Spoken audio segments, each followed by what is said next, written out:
Entrevista Venevisión. Líder en opinión. Por tu canal independiente, Venevisión. Bueno, ya estamos listos para conversar con Eduardo Gómez Sigala, diputado ante la Asamblea Nacional por la Unidad. Como siempre, bienvenido a Venevisión. Muchas gracias, Eduardo. Buenas tardes. Bueno, ¿por dónde comenzar el análisis? Están pasando muchas cosas, el tema diplomático, la relación con los Estados Unidos, las recientes declaraciones de Nicolás Maduro. Para un parlamentario, ¿en qué contexto se ubican? Bueno, fíjate, cuando tenemos un país donde un gobierno no tiene capacidad de darle respuestas, cuando no hay alimentos porque hay un desabastecimiento, la corrupción a los niveles que está, no hay electricidad o no hay seguridad, no le queda otra cosa a un gobierno que generar conflicto. El caso diplomático es emblemático de lo que es generar un conflicto para tratar de distraer la atención. Pero es que, como lo decíamos, va a tener que hacer miles de casos como este para distraer la atención del venezolano que sufre a diario esta crisis. Lo de los diplomáticos norteamericanos es una tarea rutinaria, absolutamente ridículo, y realmente lo que daba era pena lo que presentaron en la Asamblea Nacional en el debate que dimos hace 2 días en la Asamblea. Unas pruebas de unas personas que fueron a un evento anunciado, que se reunieron con los distintos sectores, que le pidieron una cita al gobernador y que entonces el gobierno tenía la necesidad de generar este conflicto. Y por supuesto, eso lo que te lleva es a evidenciar la gravedad de la situación que está viviendo el país, la situación interna dentro del gobierno, por los conflictos internos que ellos mismos tienen. La otra situación es la situación económica. ¿Qué país puede soportar que en Venezuela tengan las empresas del Estado arruinadas, en un país colapsado?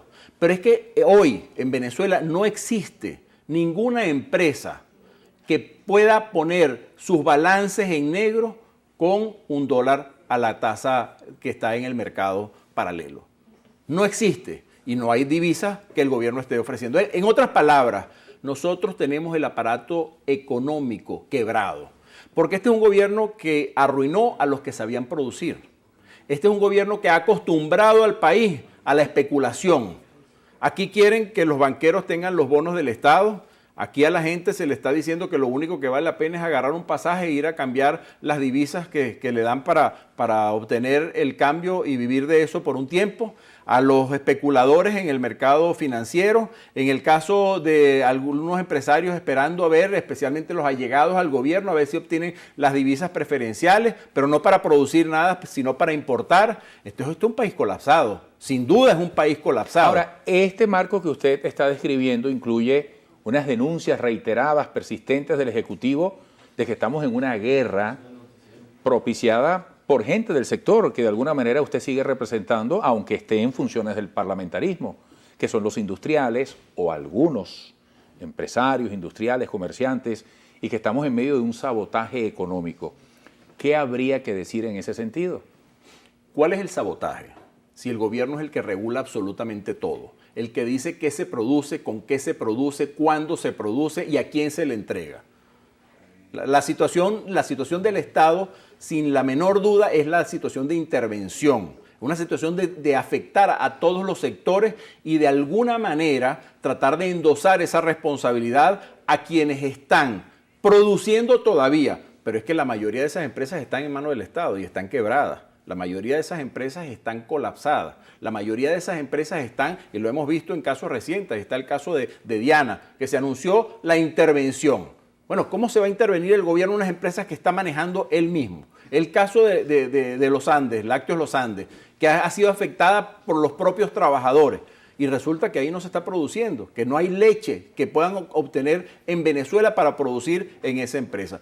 Lo que nosotros tenemos que señalar es que el gobierno no tiene la posibilidad de resolver con las mismas medidas una situación de crisis en el país. Este gobierno lo único que pretende es controlar y militarizar. Y acabamos de ver el anuncio que en cada uno de los ministerios va a haber un Estado Mayor militar para producir más burocracia, para producir más ineficiencia. Ahora las funciones no se sabe a quién le corresponden. A Fedecámara lo citan y no lo cita el Ministerio de Industria, sino que lo cita el Ministerio del Interior.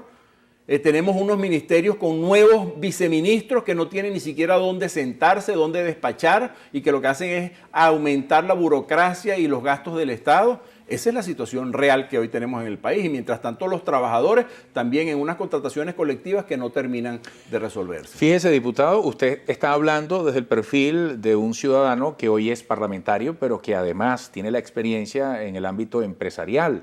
Resulta que la Asamblea Nacional llega una solicitud de poderes especiales a través de una habilitante. ¿Qué variable le va a agregar a toda esta situación que usted está describiendo esos poderes especiales si llegan a otorgársele? Bueno, si llegan a otorgárselo, lo que quiere decir es que, empezando por Diosdado Cabello y toda la Asamblea Nacional del oficialismo, pues entregan sus atribuciones completamente a un gobierno que va a pretender manejar el país por decreto. Yo, por lo tanto, tengo serias dudas de que lo logren, porque, entre otras cosas, el camino para lograrlo es un camino bien irregular. El tratar ahora de inhabilitar a una diputada que era del oficialismo, y que los delitos de los cuales se le acusa se supone que se cometieron en la época en que formaba parte de la bancada oficial. Y si esos delitos fueran verdad, para ese momento no eran delitos, son delitos ahora que tomó la decisión de desligarse al gobierno. Entonces ahí se ve lo que es la manipulación de la justicia, la manipulación de las instituciones, la debilidad jurídica que hay en este país y por supuesto la fractura que hay con el Estado de Derecho. Eso evidentemente yo creo que es un elemento de crisis adicional que tendrá su resaca en el seno del gobierno y que tendrá un debate muy profundo en la Asamblea que sin duda nosotros vamos a dar en la Asamblea y en la calle, porque eso no es otra cosa sino que el intentar tener un control rígido en un país que se les está yendo de las manos. Yo espero que el debate en la Asamblea más importante no sea el del habilitante, sino el debate donde se plantee en la Asamblea cuál es la salida a esta crisis a la que este gobierno, tanto el de Chávez como el de Maduro, nos ha llevado y que tiene que buscarse una salida para el bien de la sociedad y para el bien de todos los venezolanos. Recientemente fue creado un órgano superior de economía, se anuncia ahora un Estado Mayor para cada ministerio. ¿Qué caminos plantea esto? ¿Por allí pudiera haber alguna salida? Y sobre todo, al margen de estas instituciones, ¿cómo va el llamado al diálogo, a la reunión y resultados de mesas técnicas? El llamado al diálogo no hay. Lo que hay es el llamado a la intimidación, el llamado a la persecución. Y la solución por la vía del alto mando militar en cada ministerio no es sino una solución burocrática y una solución que lo que va es a incrementar la ineficiencia. Porque ¿quién ha dicho que los militares o la estructura militar es capaz de resolver todos los temas del país? La estructura gerencial del país se debe conformar con gente capacitada y experimentada en cada una de las áreas. No necesariamente buscar una salida militar en todos los aspectos, que es lo que al final está planteando este gobierno. Y yo lo que creo es que eso no es sino una demostración de la fragilidad, de la debilidad, de la inestabilidad generada por el gobierno y que cada vez se profundiza más en el país y a la cual están tratando de buscar responsables.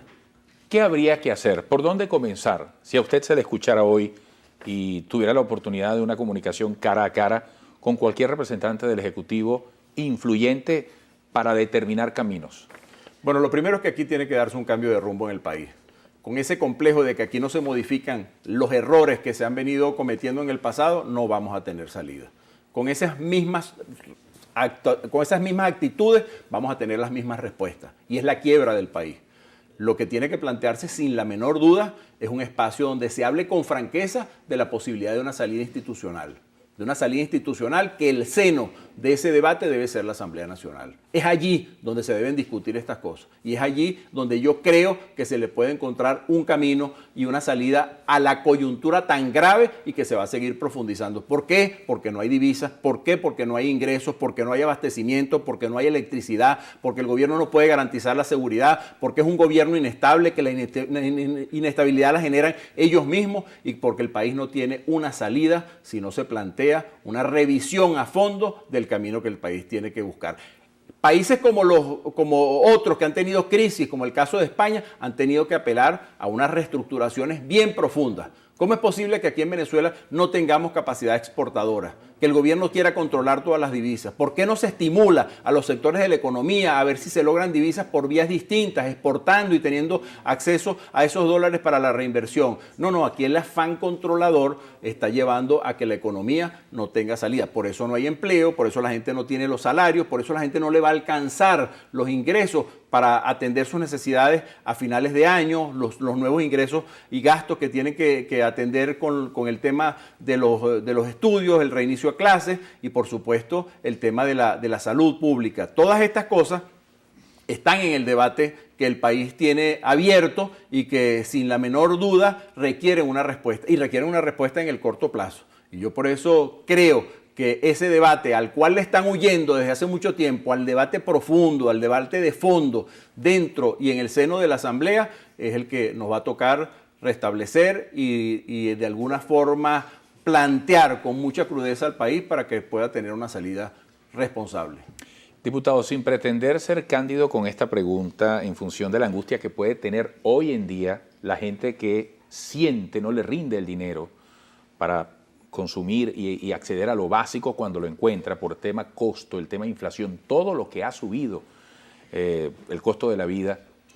Y cuando vienen unas elecciones en el corto plazo como el 8 de diciembre, cuando hay tantas especulaciones, rumores, proyecciones sobre la volatilidad de la inflación para los próximos tiempos, todo lo que va subiendo es imposible que detenga su camino o que se pueda retraer en algún momento, tomando en cuenta que los márgenes han sido muy grandes en muy corto tiempo. La falta de decisiones es la que lleva a que eso ocurra. Si el gobierno toma la decisión de devaluar la moneda y ponerle un valor justo, en un valor equivalente a lo que realmente es el comportamiento de la economía, en una economía que no tiene crecimiento, en una economía que tiene el 50% o más de inflación, en una economía que la realidad es que el dólar no es a 6.30 ni mucho menos, si tiene el coraje de tomar esos correctivos y que no se convierta el negocio del dólar otra vez en un negocio a ver quién es el que va a hacer las colocaciones, si va a ser las casas de bolsa, si va a ser el gobierno, si van a hacer asignaciones a dedo, si van a ser los bancos, sino una cuestión transparente, probablemente esos ajustes empiecen a reducirse porque realmente tampoco corresponde a una paridad como la que hoy en día se está hablando de 50 bolívares o cualquier otra referencia que se pueda poner en el mercado, que es absolutamente irresponsable y que no tiene nada que ver con la realidad en la cual este país se pudiera manejar si el gobierno tuviera la capacidad de tomar las decisiones. Cuando un gobierno es incompetente, es inepto y no tiene el coraje de asumir los retos, sino simplemente seguir con sus amenazas y seguir con su persecución, bueno, los resultados van a ser exactamente los que hoy tenemos y es el colapso de un país. Diputado, gracias por esta visita. Siempre Gracias un placer. Hasta pronto. Hasta pronto, gracias. Eduardo Gómez Higala, diputado ante la Asamblea Nacional por la Unidad